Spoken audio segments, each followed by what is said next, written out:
ನಮಸ್ತೆ ಮೇಡಮ್. ನಮಸ್ತೆ. ಎಲ್ಲಿಂದ ಬಂದಿರೋದು? ಹರಿಹರಪುರ. ನಿಮ್ಮ ಹೆಸರು? ಸುವರ್ಣಕೇಶವ.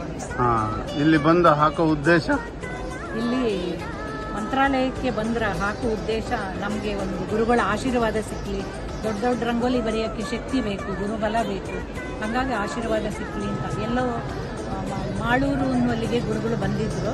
ಆಗ ನನ್ನ ಪರಿಚಯ ಹೇಳಿದರು, ಇವರು 5 ಎಳೆ ರಂಗೋಲಿ ಬರೀತಾರೆ ಅಂತೆಲ್ಲ ಹೇಳಿದರು. ಆಗ ಗುರುಗಳು ಒಂದ್ಸಲ ಮಂತ್ರಾಲಯಕ್ಕೆ ಬಂದು ಸೇವೆ ಮಾಡಮ್ಮ ಅಂತ ಹೇಳಿದರು.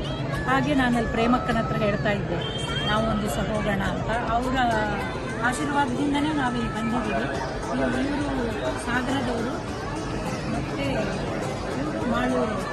ಹಾಗೆ ನಾವು ಶಿವಮೊಗ್ಗ ಸೈಡೆಲ್ಲ ಹಾಕುವಾಗ ಇವ್ರುಗಳನ್ನೇ ಕರ್ಕೊಳ್ತೀವಿ. ಇನ್ನು ಬೆಂಗಳೂರು ಸೈಡಲ್ಲಿ ಹಾಕುವಾಗ ಅಲ್ಲೊಂದು ಟೀಮ್ ಇದೆ, ಹರಿಹರಪುರ ಆ ಕಡೆ ಹಾಕುವಾಗ ಅಲ್ಲೊಂದು ಟೀಮ್ ಇದೆ. ಹಾಗೆ ಎಲ್ಲೆಲ್ಲಿ ಹೋಗುವಾಗ ಯಾರ್ಯಾರು ಅನುಕೂಲ ಆಗುತ್ತೋ ಅಲ್ಲಿ ಕರ್ಕೊಂಡೋಗಿ ರಂಗೋಲಿ ಬರೀತೀವಿ.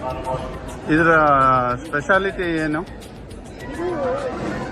ಇದರಲ್ಲಿ ಬಿಂದು, ರೇಖೆ, ವರ್ಧಿನಿ, ವರ್ತುಲ, ಶಂಖ, ಚಕ್ರ, ಗದೆ, ಪದ್ಮ ಎಲ್ಲ ಇದೆ.